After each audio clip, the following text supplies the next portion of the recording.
నమస్తే. షాబాద్‌లో ఆరుగురు హత్య చేసినటువంటి వ్యక్తి అయినటువంటి రాజ్ కుమార్ ఇంటి దగ్గర ఉన్నాం. ఇదే రాజ్ కుమార్ సంబంధించినటువంటి ఇల్లు. ఇది షాబాద్ నడిబొడ్డునటువంటి ఇల్లు ఇది. సో, పక్కన ఉన్నటువంటి దైవాలు కూడా వాళ్ళది సొంత ఊరైనప్పటికీ కూడా కొన్ని రోజుల క్రితం ఇక్కడికొచ్చి ఈ షాబాద్‌లో ఈ ఇల్లు కొనడం జరిగింది. దీంట్లోనే కొన్ని రోజుల వరకు కూడా ఫ్యామిలీ అంతా కూడా ఉండడం జరిగింది. సో, దీంట్లోనే వాళ్ళు ఉండేది. ఇక్కడి నుంచే ఆయనకు సంబంధించినటువంటి ఆ పనులను కూడా చేసుకున్నట్టుగా తెలుస్తుంది. ఇది రాజ్ కుమార్ బైక్ అనుకుంటా. ఇలా ఈ ఇంట్లో మాత్రం ఎవరు లేరు అంటే ఇప్పుడైతే ఆల్మోస్ట్ వాళ్ళ ఇద్దరు పిల్లలు, చిన్న చిన్న పిల్లలు ఇద్దరు చనిపోయారు, భార్య కూడా చనిపోయింది. సో, తల్లి ఏడు ఉంటుందో తండ్రి ఏడు ఉంటుందో తెలియదు. సో, తల్లికి తండ్రికి కూడా వాళ్ళకు ఈ హత్యలకు సంబంధించిన విషయం వాళ్ళకి చెప్పినట్టుగా తెలుస్తూ ఉన్నది. సో, మొత్తానికి ఈ సంబంధించినటువంటి ఇంటి దగ్గర నుంచి కొన్ని రోజుల క్రితం ఖాళీ చేసి ఆ దైవాలగూడకి వెళ్ళడం జరిగింది. సో, దైవాలగూడలో వాళ్ళ భార్యతో పాటు ఉంటా ఉన్నాడు. సో, దానికి ఉండడానికి కారణం ఏంటిదంటే ఇక్కడ ఈ ఇంటి పక్కనే ఇది రాజ్ కుమార్ ఇల్లు కదా. సో, రాజ్ కుమార్ ఇంటికి ఈ గోడకి ఆ గోడకు ఆనుకొని ఉన్నది. ఇదే ఆ సంబంధించినటువంటి ఈ కేసులో ఎవరైతే ఈ ఫోక్సో కేసు పెట్టినటువంటి అమ్మాయి ఎవరైతే ఉన్నదో, బాధితురాలు ఎవరైతే ఉన్నారో, ముగ్గురు ప్రాణాలని కోల్పోయినటువంటి ఇల్లు ఏదైతే ఉందో ఇదే ఇల్లు. ఈ ఈ ఇంట్లోనే ముగ్గురు ప్రాణాలు కోల్పోతే ఈ గోడ అండ్ ఈ గోడకి కేవలం జస్ట్ ఒక 2 మూరలంత దూరం మాత్రమే ఉన్నది. అలాగే వెనకాల ఈ 2 గోడలు కూడా కలిసే ఉన్నాయి. ఇక్కడ ఖాళీ ప్లేస్ ఏమో కనబడతా ఉంది.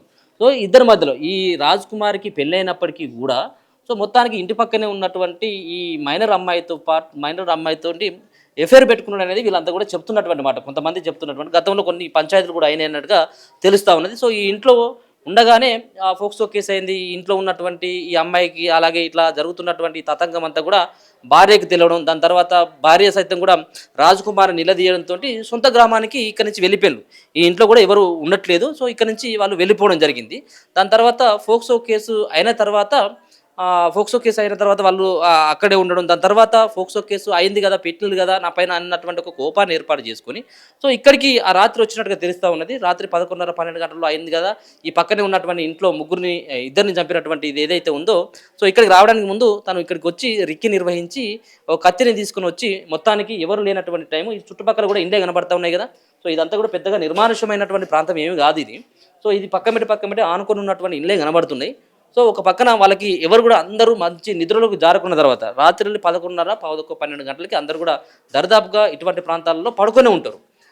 సో, మొత్తానికి వాళ్ళందరూ కూడా పడుకున్నారు అని చెప్పేసి భావించిన తర్వాత ఇక్కడి నుంచి లోపలికి వెళ్ళిన తర్వాత అక్కడ అమ్మాయిని ఎండబెట్టుకొని నీతో మాట్లాడే పని ఉంది, ఈ కేసు గురించి కూడా మాట్లాడేటువంటి పని ఉంది, మనం కేసు గురించి మాట్లాడుకోవాలి, కొన్ని విషయాలు కూడా మనం చర్చించుకోవాల్సినటువంటి అవసరం ఉందని చెప్పేసి ఆ అమ్మాయిని ఇక్కడి నుంచి తీసుకొని పోవడం జరిగింది. ఆ అమ్మాయిని ఇక్కడి నుంచి తీసుకొని పోయి అక్కడికి వెళ్ళి ఆ అమ్మాయి పైన అఘాయిత్యం చేసి ఆ అమ్మాయిని ఆ చెరువు దగ్గర చంపేసిండు. దాని తర్వాత తిరగనట్టుగానే అమ్మాయి డెడ్ బాడీ అక్కడ వదిలేసి ఇక్కడికి వచ్చి మళ్ళీ నెక్స్ట్ వాళ్ళ పక్కన ఉన్నటువంటి ఈ ఇంటి పక్కన ఉన్నటువంటి వాళ్ళ ఇంట్లోకి వెళ్ళి అత్యంత క్రూరంగా చంపేయడం జరిగింది. ఇది కూడా తాళం వేసి ఉన్నది. ఈ ఇంటికి మొత్తానికైతే తాళం వేసింది. ఇది రాజ్ కుమార్ సంబంధించినటువంటి ఇల్లు. ఇది ఇక్కడి నుంచే ఖాళీ చేసి వెళ్ళినటువంటి ఇల్లు.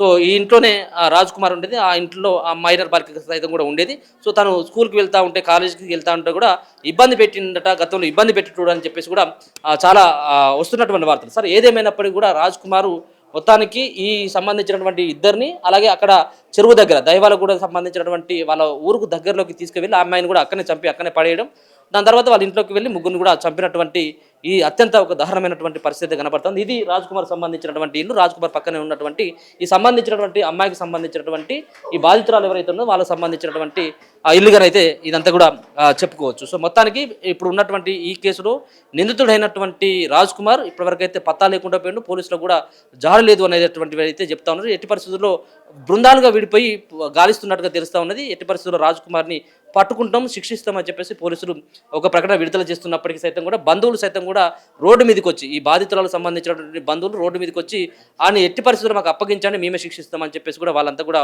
పోలీసులకి సూచిస్తూ ఉన్నారు. మరొక పక్కన అతను కనుక ఇప్పటి వరకు రాకపోయినట్టయితుంటే, మీరు పట్టుకోనట్టయితుంటే ఖచ్చితంగా మేము మీ పోలీస్ స్టేషన్ సైతం కూడా మేము ముట్టడిస్తాం, మీ పోలీస్ స్టేషన్ని దిగ్బంధిస్తామని చెప్పేసి కూడా హెచ్చరిస్తూ ఉన్నారు.